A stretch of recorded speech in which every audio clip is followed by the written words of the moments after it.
షాద్నగర్ జానంపేట గ్రామంలో వివేకానంద కాలంలో బస్వన్న శివాని గుడిలో శివలింగాన్ని ధ్వంసం చేసి ఎత్తుకెళ్ళిపోయారట.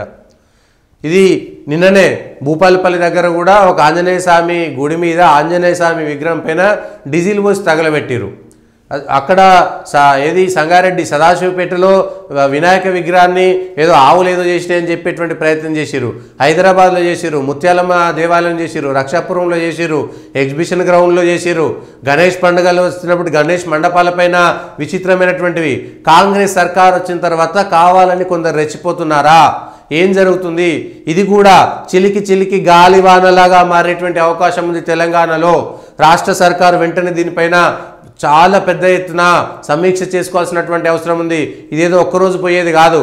ఇవాళ అనేక చోట్ల మెదక్లో జరిగినటువంటి గొడవ ఏంటి? గజ్వేల్లో నిన్న కుక్నూర్పల్లిలో చర్చు అక్రమంగా కడుతున్నటువంటి చర్చ్ అడ్డుకుంటే గ్రామస్తులను అరెస్ట్ చేసినటువంటి సంఘటన, అక్కడ మెదక్ ఎంపిపోయినటువంటి సంఘటన. అదే మెదక్లో బక్రీదో రంజాన్ రోజు జరిగినటువంటి కొట్లాట పోలీసుల మీదకే అవతలి వాళ్ళు చేసినటువంటిది. ఏది ఆవులను కాపాడితే దానిపైన కూడా దాడి చేసినటువంటి ఘటన. ఇవన్నీ ఒకదాని మీద ఒకటి ఇటుక పెట్టినట్టుగా పోతున్నాయి. ఒక్కసారి ఆలోచన చేసుకోవాలి.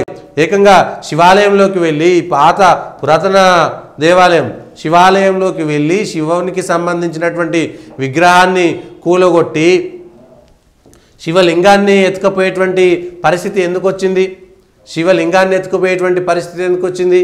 ఎందుకు కూలగొడుతున్నారు? ఎవరు చేస్తున్నారు? వీళ్ళందరూ కూడా ఆంధ్రప్రదేశ్లో కూడా జగన్మోహన్ రెడ్డి తగిన మూల్యం చెల్లించుకున్నాడు.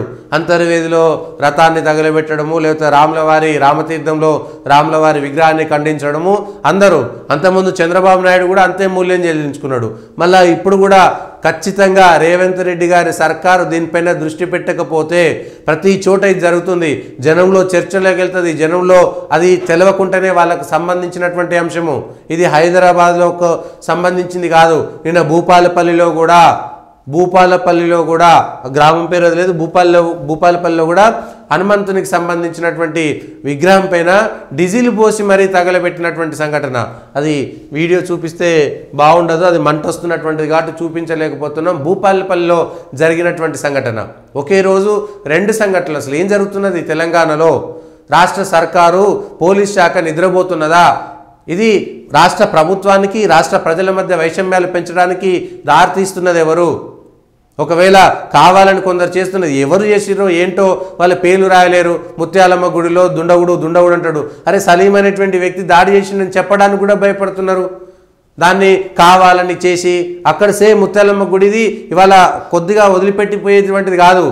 ఆ ముత్యాలమ్మ గుడిని కాపాడమన్నటువంటి వాళ్ళ మీద లాఠీ చార్జ్ చేసినటువంటి సంఘటన ప్రజలు మర్చిపోరు. రేపొద్దుగాల ఎన్నికలకు వస్తుంది. దేశవ్యాప్తంగా చర్చ జరుగుతుంది, ప్రపంచవ్యాప్తంగా చర్చ జరుగుతుంది.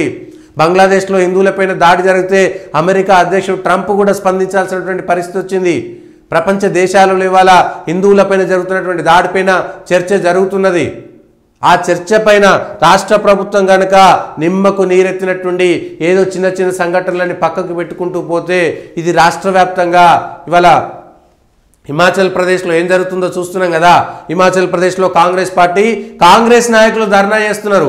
హిమాచల్ ప్రదేశ్లో అక్రమ మసీదులు కట్టి దేవాలయ భూములు అక్రమ మసీదులు కడితే కాంగ్రెస్ ప్రభుత్వం ఉన్నది హిమాచల్ ప్రదేశ్లో. కాంగ్రెస్ నాయకులే దానికి వ్యతిరేకంగా ర్యాలీ చేస్తే ఆ కాంగ్రెస్ నాయకుల మీద నుంచే రాళ్ల దాడి జరిగింది.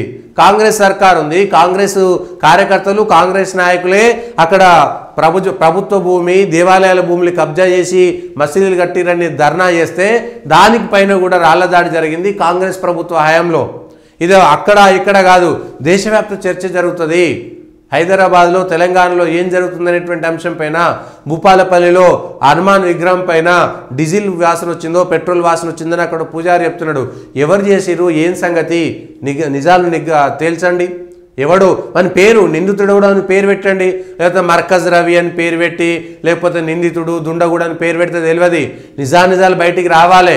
ఈ దేశం మీద దండయాత్ర చేసినటువంటి బాబర్ నుంచి మొదలు పెడితే ఇప్పటిదాకా కూడా ఎవడెవడు ఎట్లా దండయాత్ర చేసి ఎవడు దేవాలయాల మీద దాడి చేసిండో చరిత్రలో ఉన్నది.